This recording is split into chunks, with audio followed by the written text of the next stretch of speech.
um, just silviculture and general questions about forest management. And now we are, and also invasive plants with Nancy Olmsted. That was a well attended event. And today we now are talking about the practical matters of owning a woodlot and things that you should know as you put together your management plan. Maine woodland owners, if you're not a member already or haven't, or if you're new to us, we are an organization that has been around for 45 years. And we exist to support woodland owners in Maine. And so we provide the resources, information, expertise, and community that woodland owners are usually looking for, and we are always expanding our benefits and offerings. So we're glad to have this opportunity to connect with people from all over. Harold Burnett has been our land trust forester since June of 2019. He has been spending these past several months getting to know all the woodlots that Maine woodland owners own in their land trust, and he's become very familiar with what our inventory looks like. We have over 10,000 acres of land trust land, and he's also the go-to person when our members have questions about their woodlot and forestry management. So he has been an owner of his own consulting firm for 30 years. Is that right, Harold? Yep. And so he's got a lot of experience working with woodlot owners and forest management. So we're lucky to have him on staff. We're lucky that he's only a 2-day-a-week staff person. So we have to carve time for him, or he has to carve time for us a lot of times, but he's here today to answer your questions. So just a couple things about how our meeting will work today. We'll go until about 1, and this is a time this is an interactive meeting. So Zoom allows you to type a message in the chat bar. You just went mute, Jen.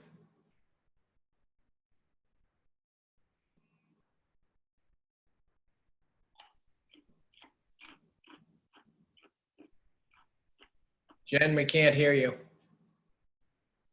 I think I might have lost my sound. Yeah, but you're back. Okay, I'm back. Sorry about that.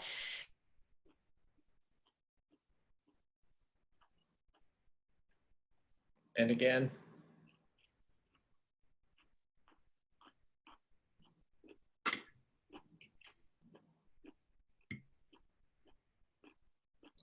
Anyway, now your screen is frozen. Am I here? Yeah, but your screen's frozen. Do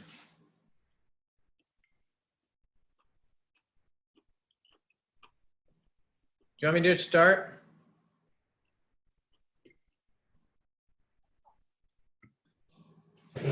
Well, why don't I just start? Maine woodland owners, and you can send me an email, a message directly. Okay, I think those are all the things that you would need to know for this meeting. I'm going to pass it over to Harold now. Okay, I guess one of the things that I want to start with is thank Jen for her introduction. Appreciate the flattery, and hopefully I can stand up for it. So one of the things that we've supplied for this get-together is a sample management plan, and I guess what I'd like is, does everybody have a copy? If you could just respond through the chat that you got it, or somehow respond. Is that anybody out there even? Okay, so Anita's got it, Jordan's got it, John's got it. Okay, we're starting to hear things. Yep. How about Kevin? Or there's a second, yeah. Kevin or John? Yes, I have it. Thank you. Okay, great. Okay, well, anyway, So that's one of the things that we'll use to, I thought I'd provide an example. So rather than just sort of do a chalkboard conversation about management planning, you'd have something right there concrete in front of you. It's a real woodlot that has been turned into an anonymous woodlot by changing names, locations, places, things like that. So, but anyway, so thank you for joining me. And I guess what I'd like to, management planning is a often talked about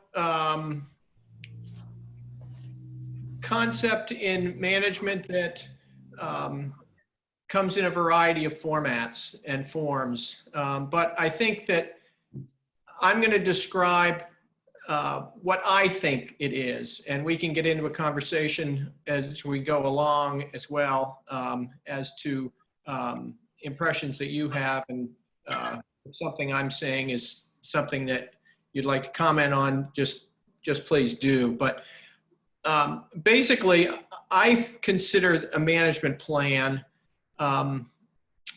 hopefully a planning tool so that landowners can learn about their property, fit it into what they think about their land, and help them make decisions. And so, you know, how best do we do that? And I think that to begin with, I see sort of three major components of a plan. The, you know, and you'll see, actually, if you take a look at the, plan, the first paragraph is one of the key sections. One of the three primary sections is, so what does the landowner want to do with their land? So the landowner objectives. And then we've got the background material, which speaks to things like, what are the soils? What is the timber? What is the land use history? What sort of wildlife are on the property? How does water interact with the landscape? What's access like? What are boundary, you know, can we even find the property? Are the perimeter of the property visible in some fashion? Any sort of information that I feel is important to describe the property will be included in that background section. And then the third part is my sense of how I think it's best to meet your goals and objectives on your property. And a fourth piece, which doesn't enter into all plans, but plans that we've worked on, or properties that we've worked on over time, I often think of management plans as being a form of record keeping as well. So, you know, we'll generally detail what has occurred since the last plan was written, for example. And so rather than having a file folder full of extraneous scale slips from a timber sale, or, you know, an invoice from boundary maintenance, or, you know, some personal records of the landowner's time on the property, hopefully we can look to the management plan to be a record of that. So again, we've got some history and some recommendations all in the same spot. But anyway, so I guess what I would like to start with in regard to the these 3 or 4 important pieces of the management plan is the landowner objectives. And when I talk with landowners, I mean, you know, so I've got 2 different jobs. I work for Maine Woodland owners, and I have my own consulting business. So I, over these last period of time since June, have gotten a good sense of how Maine Woodlands likes their land managed. So I've got a strong sense of that, whereas for a landowner that I am unfamiliar with, it takes a little work to find out what it is that is most important to them and how they want their land managed. They're not hiring me to manage their land. They're hiring me to help them manage their land. And so, for example, a couple of basic questions that I'll want to ask is, often, why'd you buy the property? If, in some cases, obviously, it's inherited land. But in many more cases, they probably had a choice of which property to decide to purchase. Was it the house was the soul of the purchase and the land came with it, or they were looking for some amount of land, some value of the land that was important. So, trying to get a sense from them about what it was about this property that they found appealing, because presumably that's going to be something that they will want to maintain or improve, or maybe even correct, for that matter. How do they use the land is an important piece. Are they gathering firewood? Are they bird watching? Are they looking for some recreation? They want to hunt. They want privacy. They want a piece of the earth. Whatever the they want. This is a continuing family legacy that's important. In some cases. So understanding how they use it is really important when you think about going forward. Other things that enter into, ferreting out objectives would be, what's their property tax situation? Because for many people, a management plan is a necessary piece of enrolling in the tree growth tax law, for example. So knowing whether they're currently in the program or would like to enroll, that's an important thing to understand.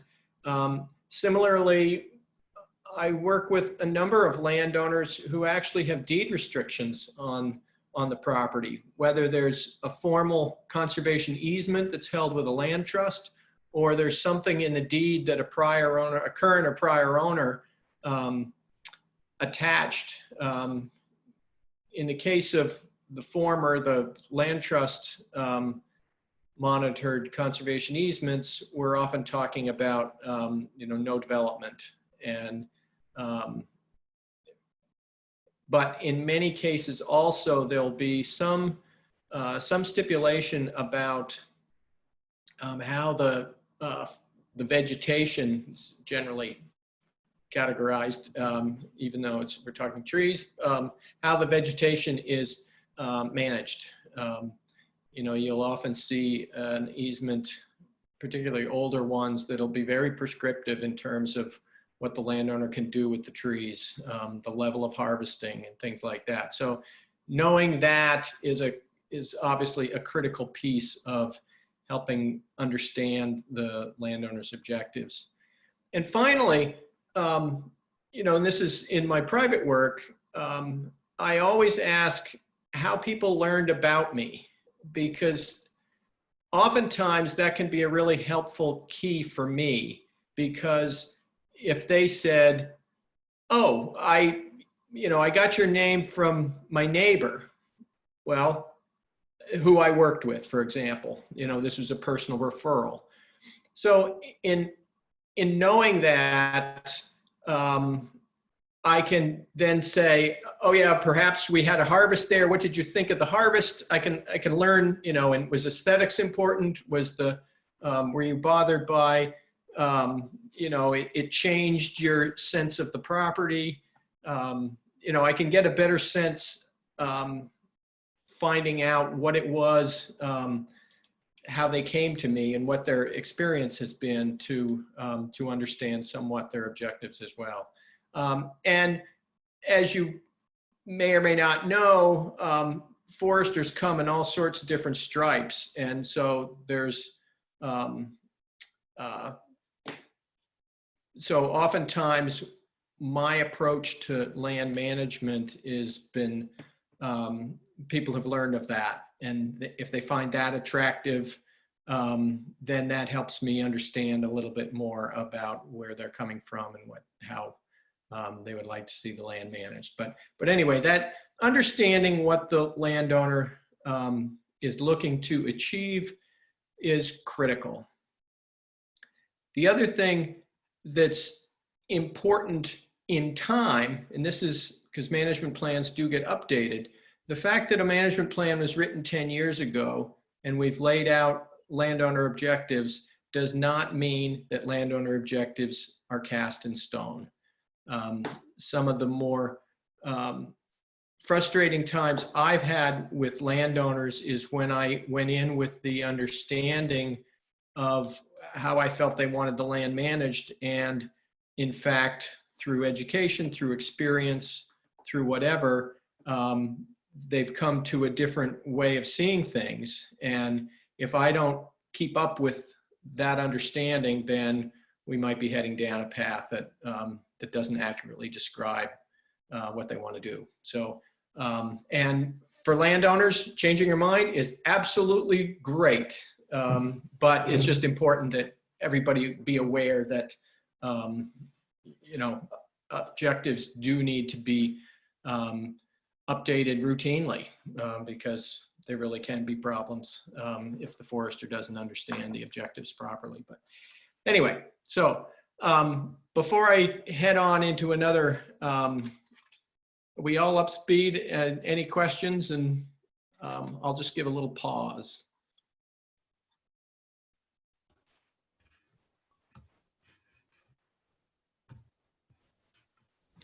Make sure that people are muted right now. So if you do want to ask, you want to unmute yourself.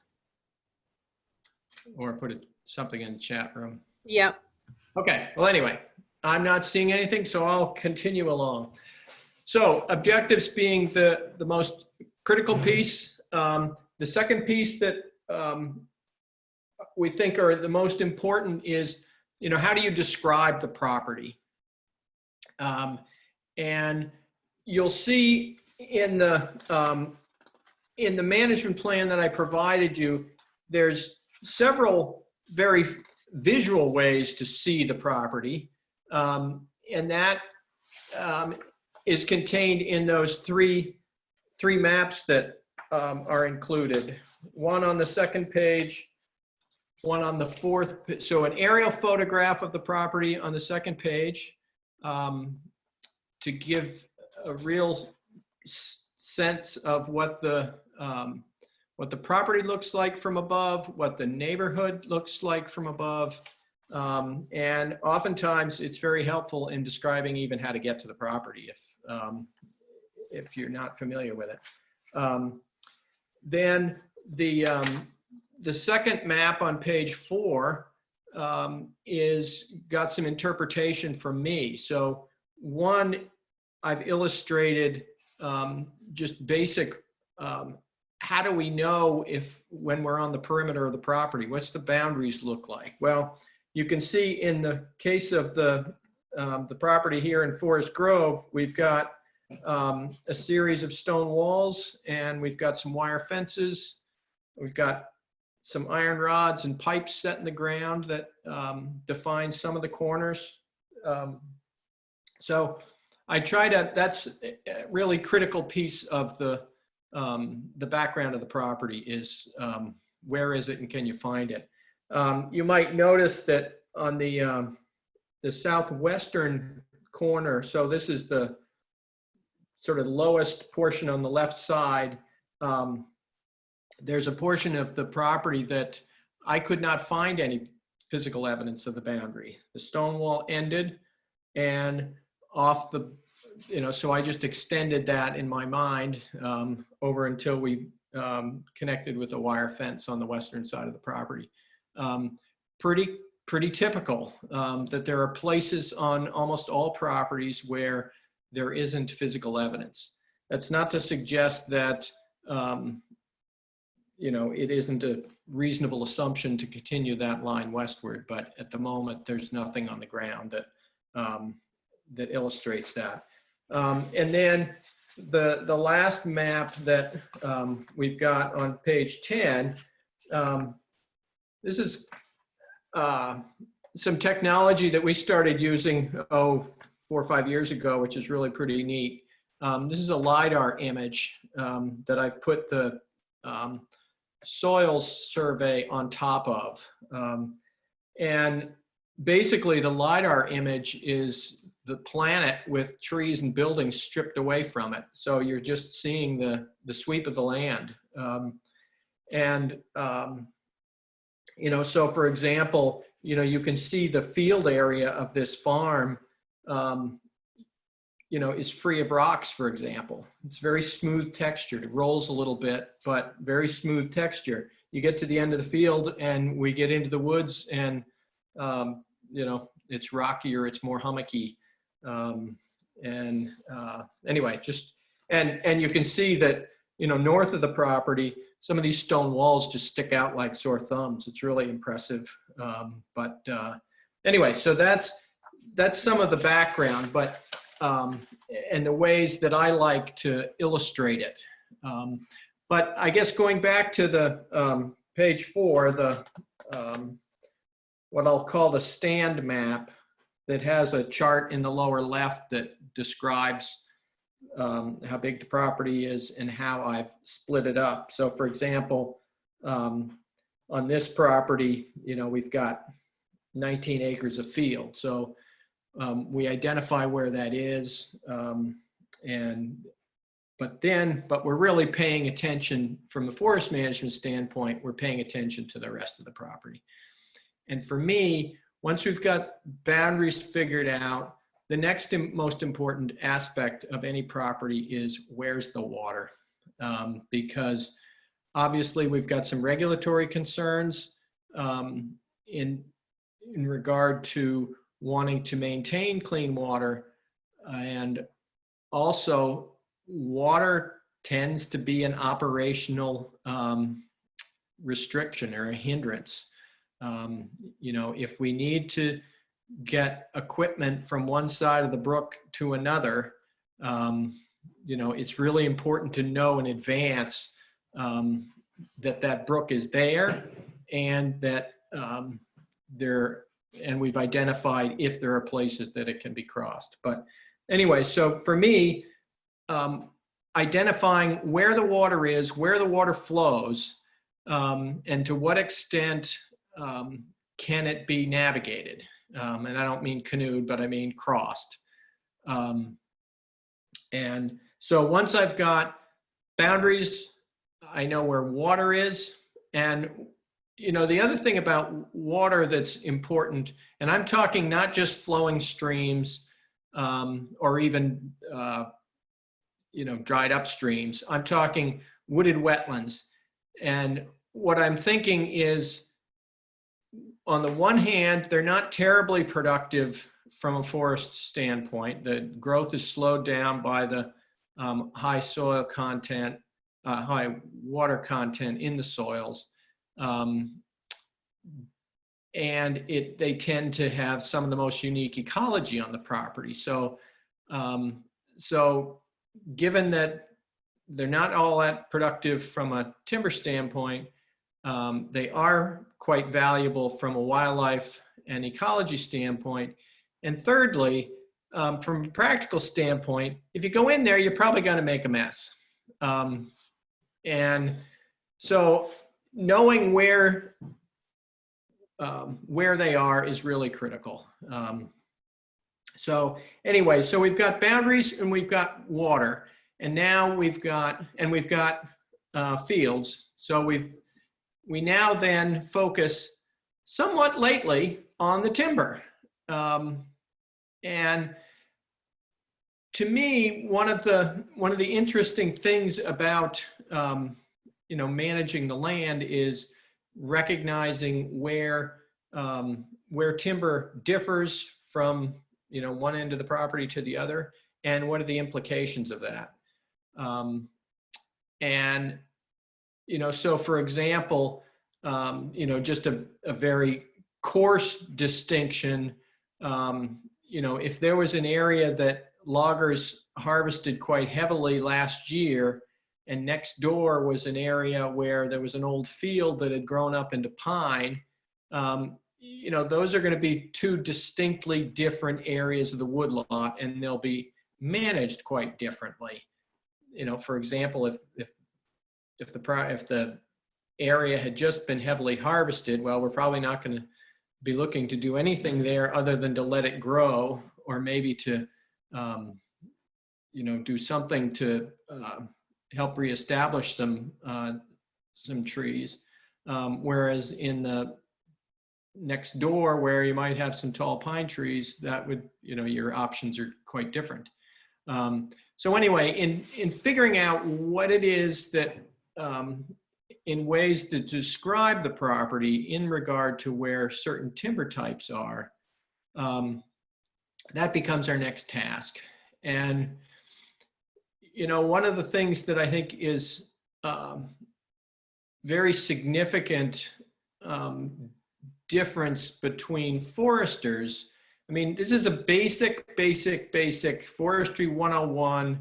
How do you segregate the property into reasonably homogeneous blocks? That makes sense. You've got foresters that tend to look at something on essentially a per acre basis. And then you have other foresters that look at it from more like a 20-acre basis. We think of them as lumpers and splitters. So you've got, and I'll admit I'm a lumper.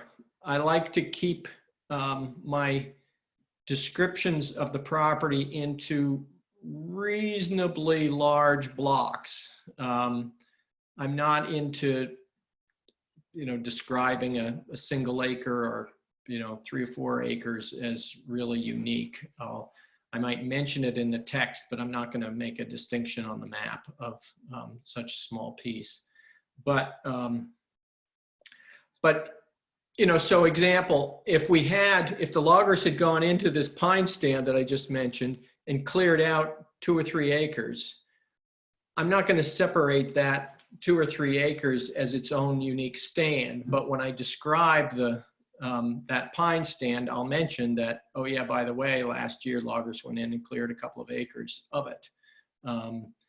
Because we're not going to base our management on 2 or 3 acres.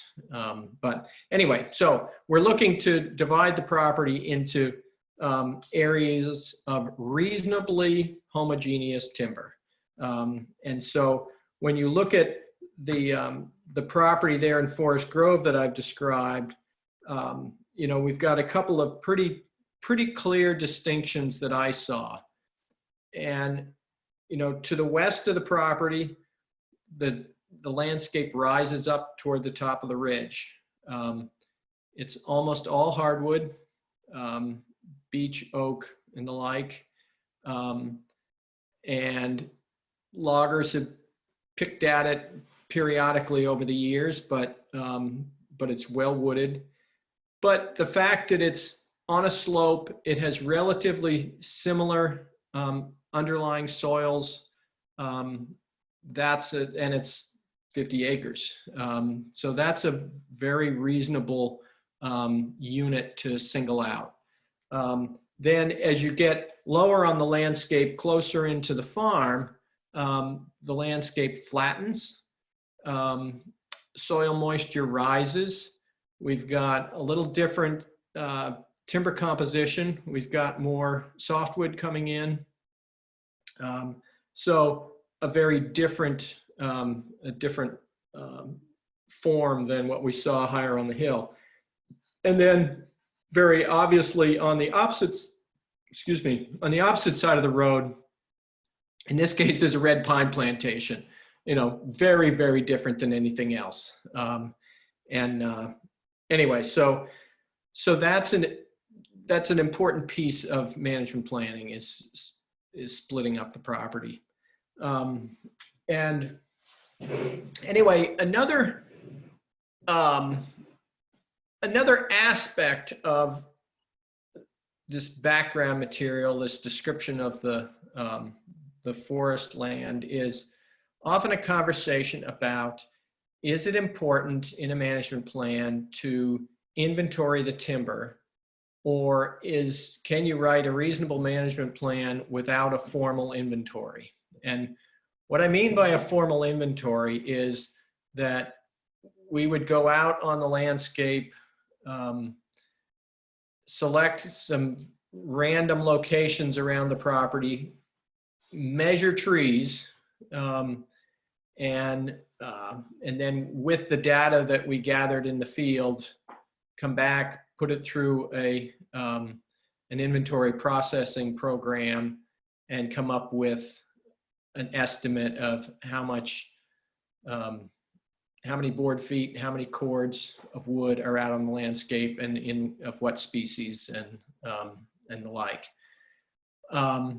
That is something that is often done, but on the other hand, it's often not done. Many of us, having spent time in the woods, have a reasonable sense of, when we cast our eye around the woods, we have a sense of how much volume is there. And so it's an important question to the landowner as, to what extent is it important to have a measured inventory versus an estimated inventory, recognizing that even the measured one is an estimate. It's based on sampling. So there's going to be a margin of error, but nonetheless, it's a much more substantive assessment of what's out there than not. Anyway, so in most cases on properties in this part of the state, most of the state, I would argue that an inventory isn't critical. It may be helpful, from an educational standpoint. That may be a really beneficial piece of putting a management plan together, is getting that specific numbers of what's out there. And then, because if and when you harvest timber, you're going to have a very specific number of what was harvested. So often it's an interesting comparison. But for many landowners, I think that the judgment of the forester can be sufficient from a planning standpoint, that we don't need to invest, because, as you might imagine, coming up with an inventory is significantly more expensive than not. Anyway, so we'll leave that there, and I guess once again I will pause to see if we're okay, or any questions.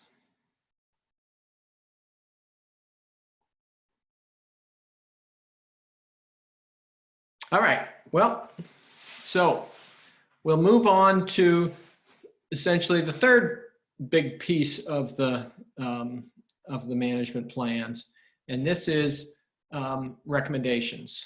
So we've talked with the landowner, you've talked with yourself, you've got some sense of what objectives you'd like to achieve on your land.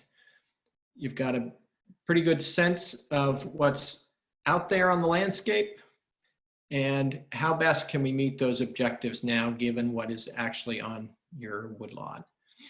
And for me, this is really a key piece, because people are looking to management plans to help them decide, or to me, that's the value of them principally. And so in making the recommendations, I would like to be as specific as possible. And therefore, even So what's one of the objectives that we often hear? Well, we need to generate a little income. It's like, well, or we want to minimize expenses. There's a financial component to owning the land. And, so if we say, go up on the hill, there's 50 acres of hardwood and have a selective harvest and don't give any estimate of income, how is that moving the conversation? How is that helping the landowner decide anything? Whereas if we talk about a harvest and can be very specific about, we're going to talk about this number of acres, we anticipating generating this much income, or we need to do some remedy to some boundary evidence that's missing, that's confusing. There may be some need to spend some money, or propose to spend money anyway, on some sort of activity. And again, if we can be more specific about it, what it's going to cost, then that can be much more helpful to landowners in actually deciding how to proceed. But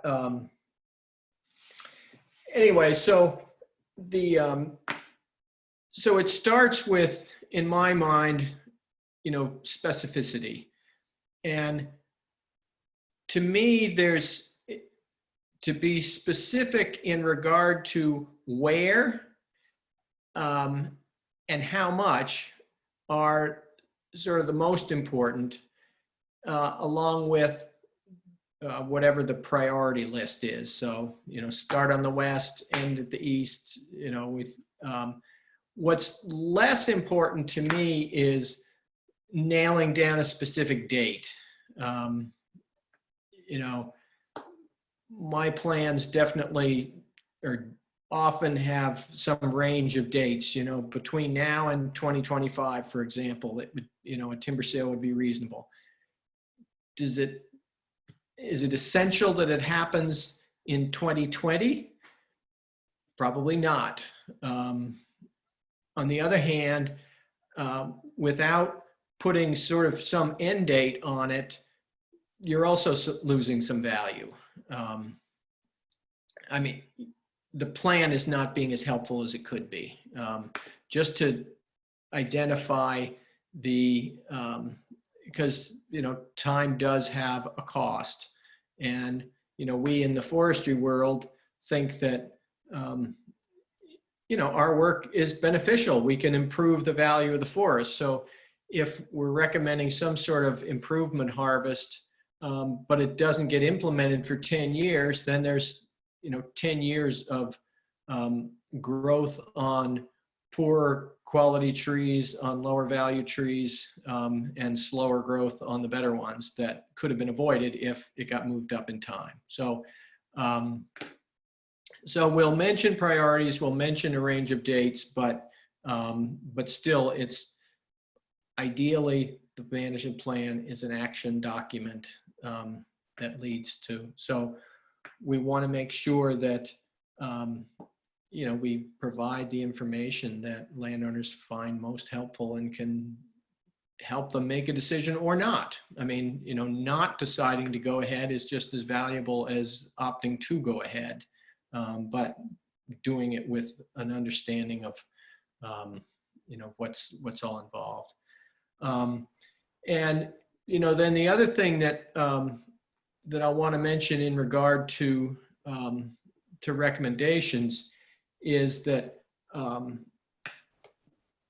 have a tendency to make, especially when it comes to timber sales, to make a recommendation based on regular return intervals on the property rather than harvesting sort of property-wide. Interesting that Anita is with us today, because one of the examples I would use is the the China School Forest, it's 60 acres. You could easily have a harvest on 60 acres over, a season and a half.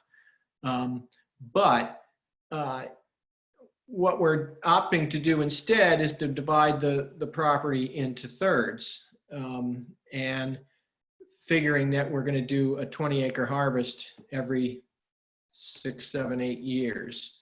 A couple of opportunities there. It brings us, if we did it once every 20 years, did the whole thing once every 20 or 25 years, there would not be reasonable opportunities to bring loggers back if, for example, the 98 ice storm intervened, or some blowdown happened, or there was some natural disturbance.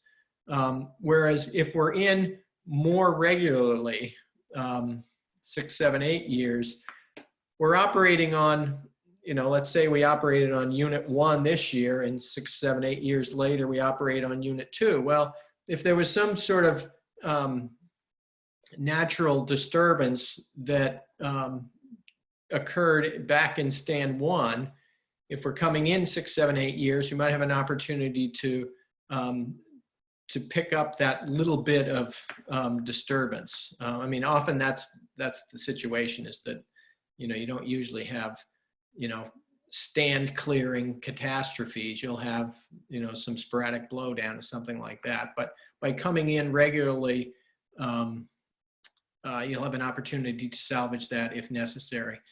On the other hand, you also have an opportunity to, just as investors like to use a concept of what we call dollar cost averaging, of investing the same amount of money at regular intervals,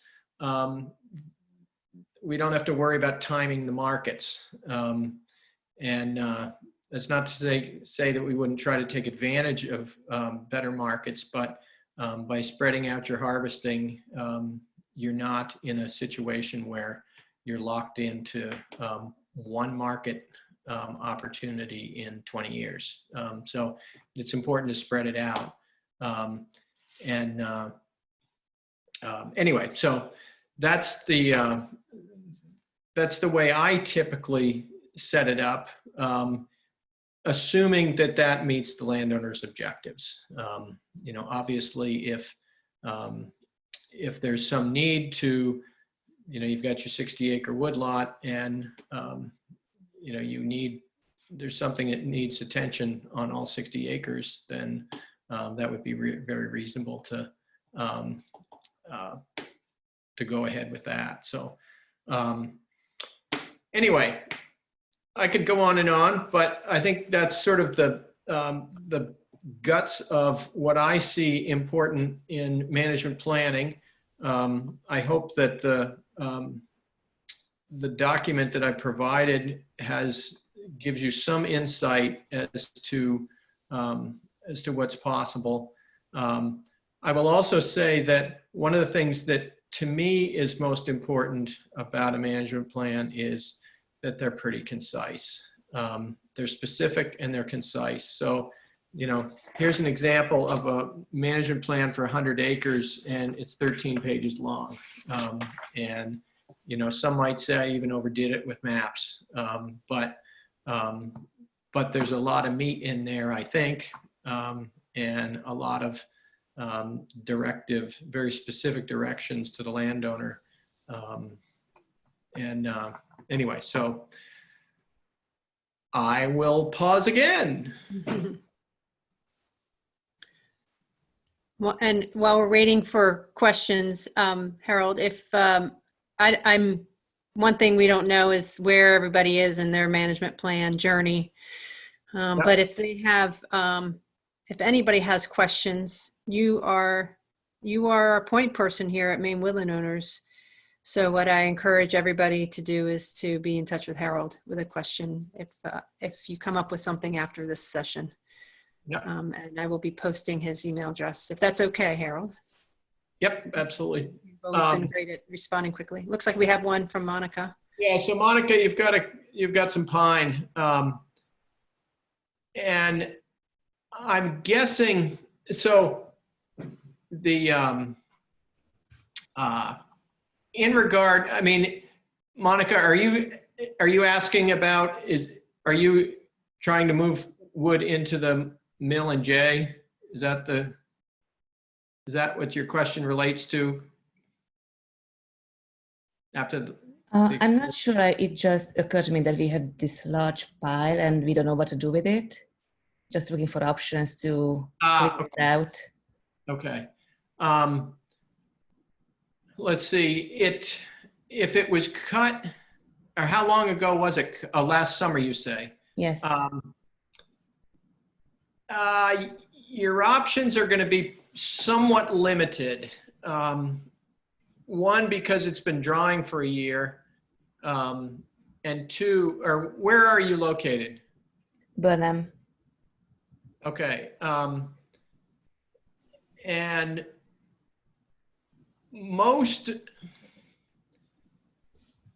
it might be possible to move it into some sort of biomass market where it would be chipped and burned to generate electricity.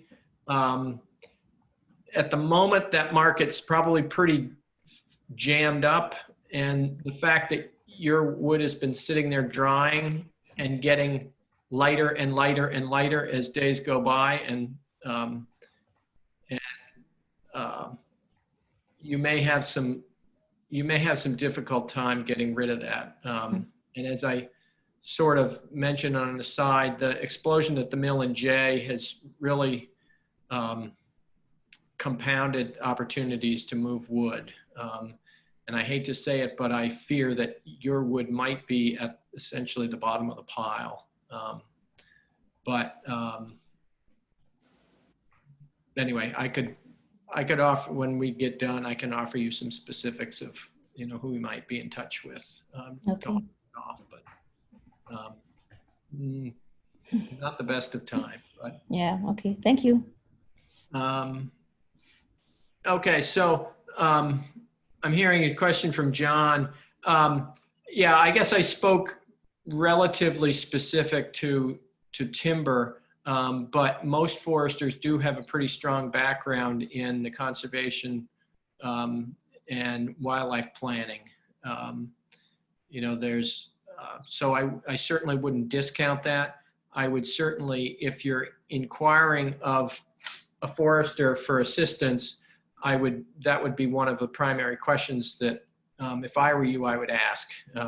What experience and what expertise you as an individual forester have, because there is a variety of interest and knowledge. But generally, a forester should be able to help with those questions as well.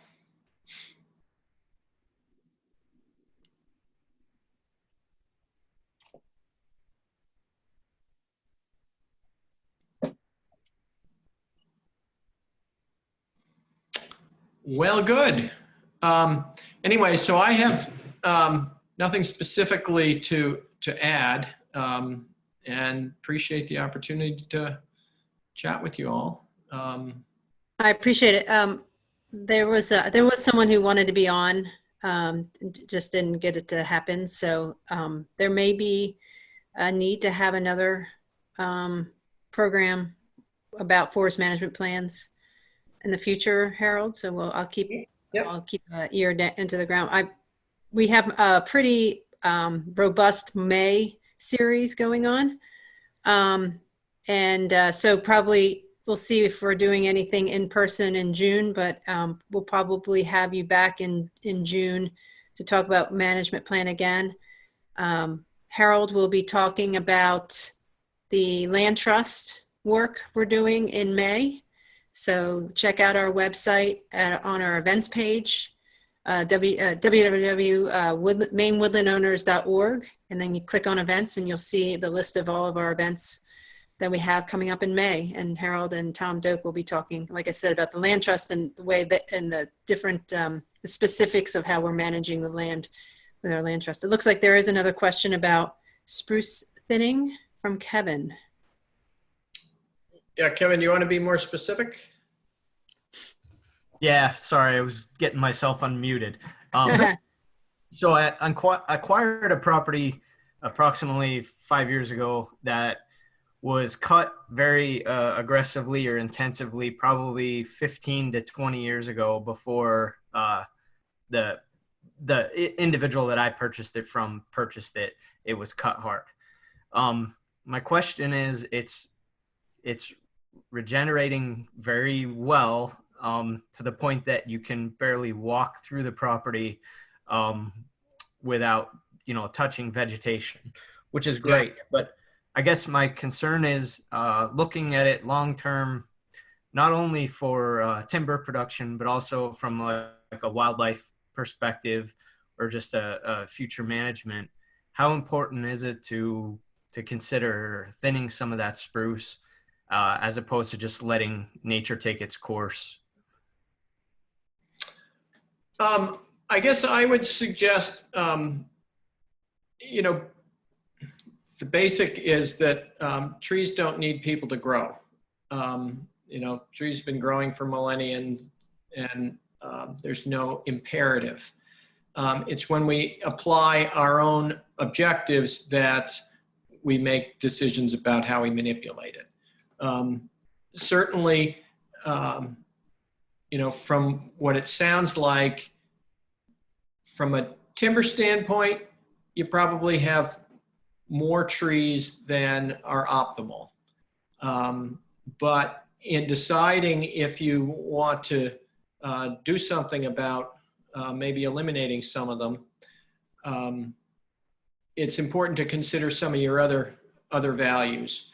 So you describe it as spruce. Well, I'm assuming that it's not 100% spruce. So to what extent do you want to improve species diversity, for example? To what extent do you want to speed up the growth of the spruce? Or maybe you want to eliminate the spruce for that matter, because there's something else in there that you'd desire. Well, I guess I don't necessarily want to convert it to a different type of forest or anything like that, but I guess my interest would be twofold. It's a property that largely I'm an absentee landowner, so largely it's there for wildlife and for perhaps future potential for me to yield some benefit from it financially, and in the meantime do some things along the way that would just improve it for a greater diversity, but also planning for the future financially. Yeah. How big of an area are we talking about? About 215 acres. All right. And can we roughly suggest that they're, what, 15, 20 feet tall? No, yeah, probably in the 20 to 30 foot category now. Okay. So I guess I would suggest that you're sort of in a tweener spot. You're probably not quite big enough to do some manipulation with a commercial logger. And I'm assuming as an absentee landowner with 215 acres, you don't have time to do a lot of that work yourself. Yeah, it would be pretty difficult to do much of that myself mechanically. Right. Because I'm willing kind of to. the phase, that's sort of the phase you're between. When they were younger, it might have been, well, it would have been easier to do some thinning, in which case the trees wouldn't be removed, they would just be knocked down, are the ones you didn't want, to favor the others. But now they're in that sort of tough spot where they're not quite big enough to get in there commercially, in all likelihood. On the other hand, what I would imagine on a property that was of that size is that there might be areas where where there is somewhat larger wood. Not guaranteeing that, but often is the case that there's places. So Yeah, I wish that there were, and there is one nice stand of maple, hard maple. However, it pretty much got slicked prior to going up for sale. Okay. So So yeah, I fear that you're in wait mode. okay, And but when the time comes, I would say, you know, look in another 5 or 10 years. And if you've got a strong spruce component, you might well also see a reasonable amount of fir in there as well. Distinguishing the two, recognizing that fir tends to be a shorter lived species versus spruce. You know, you could tilt your management in the direction of taking out the fir. But as I said, I think that you're sort of stuck in between size classes at the moment. okay, that's helpful. And what I'm calling spruce may in fact be what you're calling fir. It could. It could just be my inexperience. Yeah, no, that's that's not uncommon. They're confusing. So anyway, and I'd be happy to chat with you more specifically later if you'd like as well. Yeah, thank you. That's been helpful. Yeah, I don't have to tie up the group any longer, but yeah, I might have some additional questions. Yep. No, that'd be great. So I just want to mention it's 1 o'clock. So folks who have to jump off, that's fine. However, there does seem to be a few more questions. So we could continue a little longer if you're game, Harold, unless you have to jump off yourself. nope, this all works. Okay. So we'll keep going, but if you need to, like I said, jump off. I just want to let everybody know, appreciate that you joined us. And I think this was actually got kind of, I think we got warmed up near the end. So there's some really great questions here. Yep. I do want to say there's a question about carbon and managing forests for the carbon market. We actually have a session in May on that exact topic with Lloyd Erlin. We've been presenting articles about carbon and forest management in our newsletter, Maine Woodlands. So if you're a member, you've been receiving our newsletter and you've been seeing those articles. It's something we are exploring as an organization as well. But Harold, if you wanted to, plug in and talk a little bit about that as well, feel free. But we will be having a whole hour discussion about that in one of our May sessions. Yep. So I see the two questions. One's about tree growth, one's about carbon. Are Anita or Jordan needing to hop off, or you can hang in there?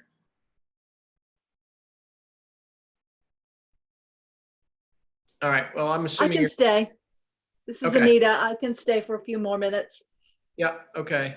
All right. Well, let me focus on Anita's question first then. So the question was, basic needs for someone to be enrolled in the tree growth tax program, of which a management plan is an essential ingredient. So to begin with, for those that are not familiar, the tree growth tax law is one of several what they call current use property tax programs. And this is land that is assessed based on its current use rather than its highest and best use, highest and best being development. So for example, we've got farmers are enrolled in farmland. Fishermen have dockside land assessed as working waterfront. And forest landowners, many of them are enrolled in the tree growth tax law. And this is, so for example, a forest landowner enrolled in tree growth, it would be on the forest land only. So again, going back to our management plan that I distributed, we've got 108 acres. We've got 18 of them are in open farmland or pasture. Those don't qualify. But the wooded areas generally are all qualified, whether the landowner chooses to put them in or not. But nonetheless, you can, in most towns, the assessments go down when enrolled in tree growth. But to get into tree growth, a prerequisite is having a forest management plan prepared. And then, you know, it's a state law, but it's administered locally. So with our management plan in hand, we apply to our local town prior to April 1st of any given year to be enrolled for that year. I say it's an application process, but it's more like a notification process, because if you meet the requirements, you're in. And from there on, the land is in tree growth until such time as someone opts to change it. And if it's changed to some other use, you know, so if a house lot is carved out, for example, or land is cleared for agriculture, those acres have to come out of tree growth, and there's withdrawal penalties that are liable.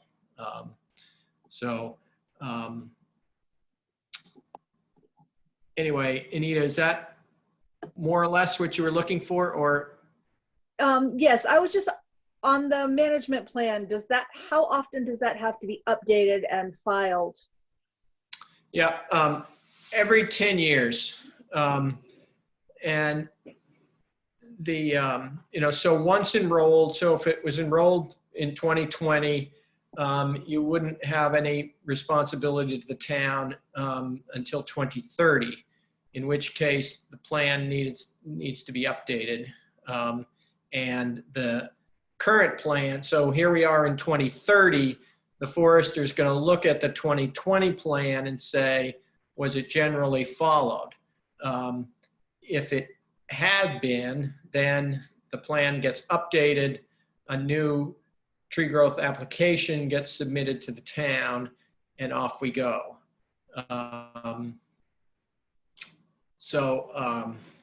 Anyway, that's. And all right, thank you. And to be honest, management plans that speak to more than 10 years, they can be helpful, but you know, I mean, the example that I gave of, you know, describing a 60-acre woodlot and saying we're going to harvest a third of it every 3 years, every 6, 7, 8 years.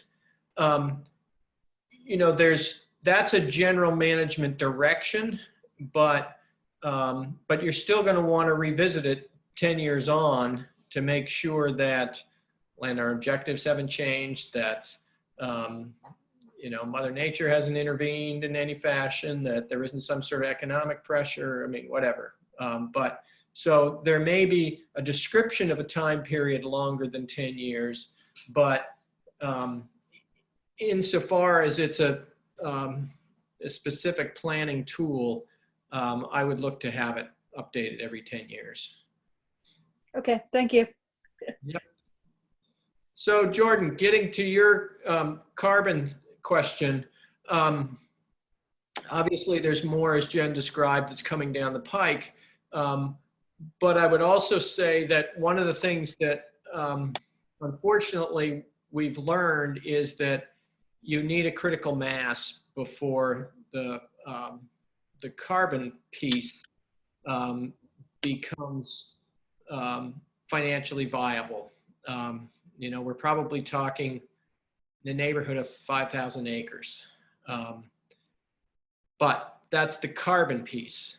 The old growth piece, or older timber, you know, that's something entirely different. Size is way less important.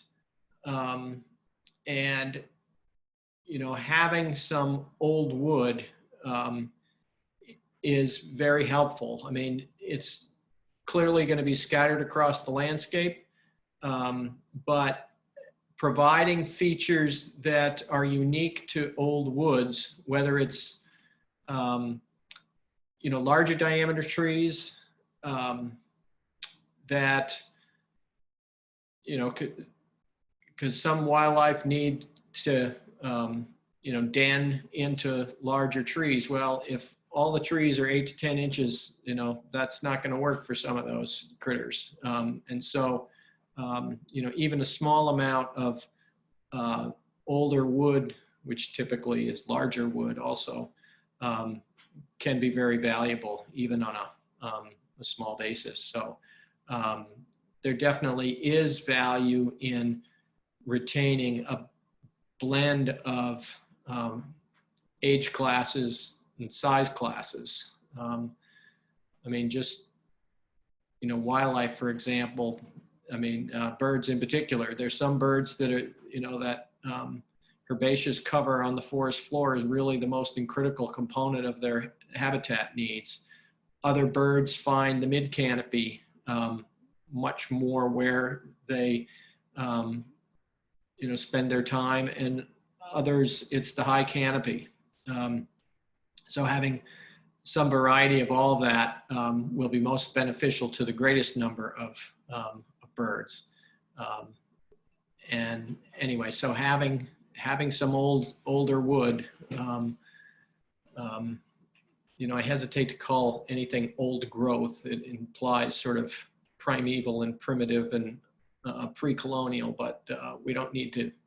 We can still have great value in timber that's younger than that.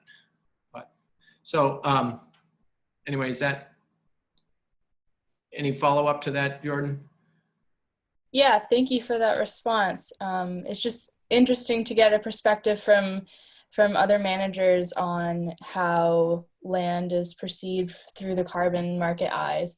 And it seems as though, yes, larger parcels of land are needed to create a large enough investment. But yes, you definitely answered my question regarding old growth as well. So thank you. Yeah. Yep, you're welcome. So, anything else?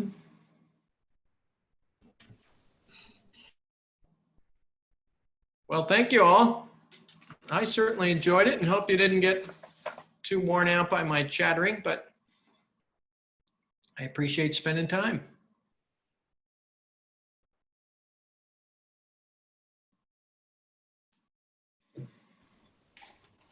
Okay. I did post Harold's email on chat, his email address. So if everybody wants to, keep that, if you have any other questions, but I appreciate everybody being here. Harold, thank you for your time and your expertise. And thanks again to everyone.